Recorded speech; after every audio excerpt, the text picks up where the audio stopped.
బస్సులో ప్రయాణిస్తున్న సమయంలో మహిళకు పురిటి నొప్పులు వచ్చాయి. డ్రైవర్ బస్సును ఆసుపత్రి వద్దకు తీసుకెళ్లారు. అక్కడ అప్పటికే సిద్ధంగా ఉన్న వైద్యులు బస్సులోకి ఎక్కి అందులోనే మహిళకు ప్రసవం చేశారు. ఈ ఘటన కేరళలోని త్రిశూరలో వెలుగు చూసింది. పురిటి నొప్పులతో బాధపడుతున్న మహిళను ఆసుపత్రికి తరలించిన కేఎస్ఆర్టీసీ సిబ్బందిపై పలువురు ప్రశంసలు కురిపిస్తున్నారు.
తిరునావాయలోని మన్రో లిజేష్ భార్య సెరీలినా అంగమలై నుంచి తొట్టిల్పాలానికి ఆర్టీసీ బస్సులో వెళ్తోంది. బస్సు పెరమంగళం పోలీస్ స్టేషన్కు చేరుకోగానే ఆమెకు తీవ్రమైన ప్రసవ నొప్పులు వచ్చాయి.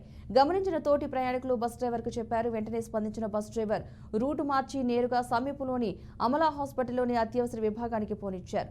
ఈలోపు అత్యవసర పరిస్థితిని గుర్తించిన బస్సులోని వారు ఆసుపత్రికి సమాచారం అందించారు.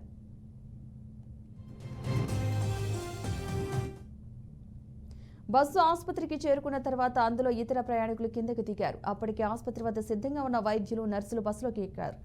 బస్సులోని మహిళ సురక్షితంగా ప్రసవించేలా చర్యలు చేపట్టారు. ఈ క్రమంలో సెరీనా ఆడబిడ్డకు జన్మనిచ్చింది.